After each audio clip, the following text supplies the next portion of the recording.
Hello and welcome to Once Upon a Galaxy. I'm Rowan. Astrid's napping on her old cat tree, still hasn't taken to the new one.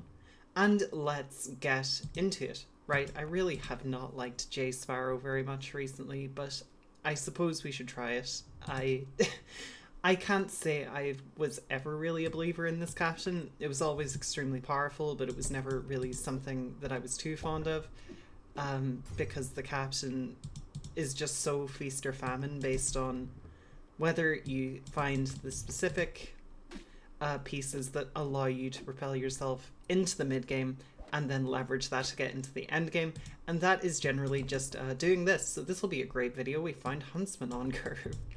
So I'm immediately making myself look a bit silly by actually hitting the thing, but we will go down to 2 hearts for our hubris, courtesy of Jampot. And then we will just try and get ourselves a treasure to maybe add a little stability to our board.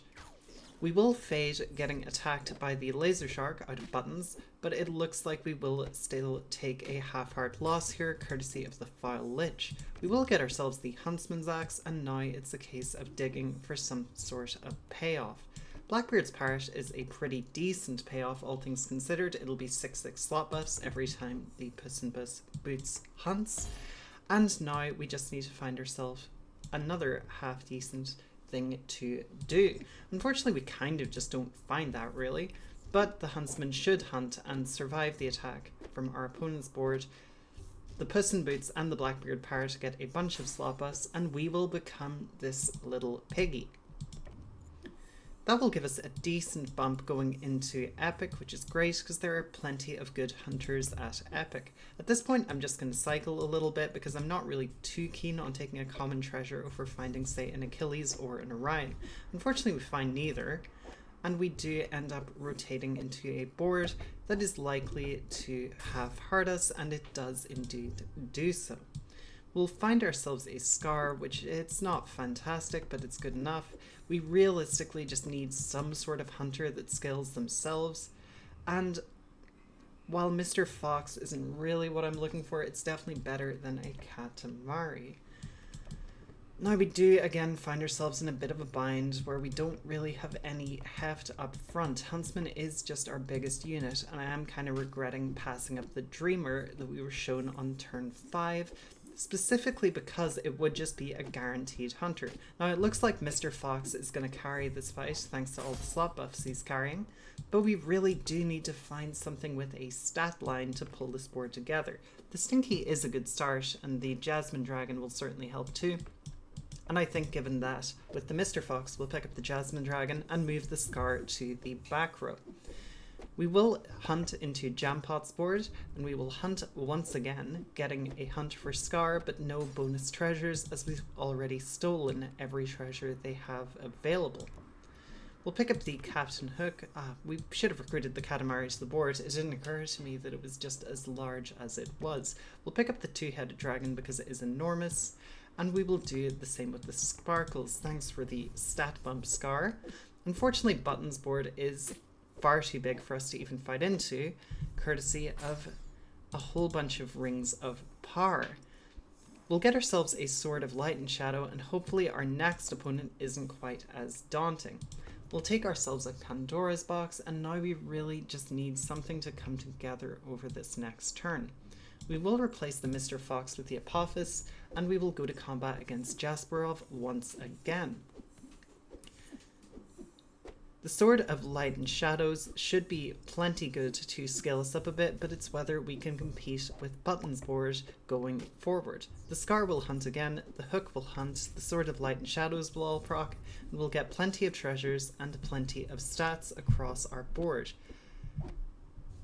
Jasmine will hunt to wrap things up, and we will full heart Jasperov going to turn 11. We'll find ourselves a mysterious map, which is a bit interesting, but unfortunately it's a Spirit of Vengeance, and I'm not sure I want to take the risk of putting that unit on my board.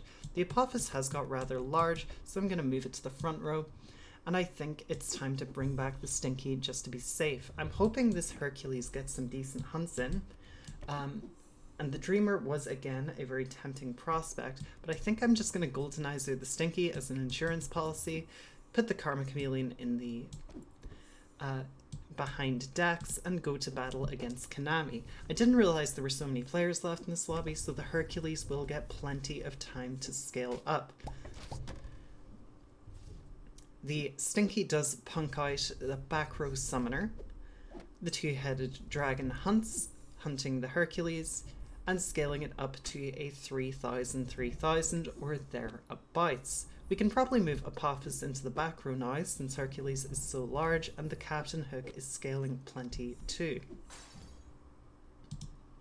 We'll full heart Konami and we'll pick up 2 treasures. I thought we were getting 3, unfortunately, so I should not have taken the toy box, but c'est la vie. We'll recruit the Tin Man with ambitions of replacing it, finishing our boon of Baba Yaga, and getting ourselves the gloves we foolishly passed up just before. We'll recruit the Tin Man again and follow it up with a Blackbeard, and we rotate into Jampot. Now, I believe Jampot was far bigger than us, but hopefully the Blackbeard is still capable of hunting, and it is indeed. The Blackbeard will hunt, proccing everything under the sun, though we do need to be worried about the World Shrub on Jampot's board. If there is a Poison Apple to follow it up, it could be very, very dangerous for us going forward, but for now it does seem like we're going to be capable of staying alive and winning this fight, full-hearting Jampot, and I think going on to the top 2, because I really doubt Konami's board can hold up to buttons. We'll get ourselves a Dropnir, and we'll get ourselves a couple treasures to go with it. We'll get ourselves a Royal Invitation and a Co-Captain's Corsair. We'll take Sir Galahad on the prospect of getting a one of the hunting treasures, and then we'll just dig a little bit. We have the trash can now, which is kind of good, and we can take Abracadabra and take a couple more common treasures for the road. That'll buff up our 2 trash cans, and a Lich King's Heart is definitely a little bit better than that. We'll cast the Stroke of Midnight, and then we get offered this Medusa. It is very, very tempting, but I think I have to trust that Blackbeard is capable of hunting, and maybe we'll just play a little greedy and recruit the arrows, with ambitions of that being the mechanism we use to cap our board. We do rotate into buttons, but the Rings of Power are just a little too slow to keep up with the absolutely absurd scaling we're getting off Blackbeard, Hunter's Axe, and Hercules, and it does look like buttons is going to go down in this fight. Hercules hunts, getting us a whole bunch more treasures, Galactic Megamall, Statue of Olympus, Astrid using her litter tray, and that will be plenty for us to take this one home with a first place, despite a really, really dicey mid-game. But the Blackbeard, the Apophis, they were all plenty good for us to find some way to convert this game. Alright, thanks very much, and I'll catch you next time. And Astrid has the post-poop zoomies.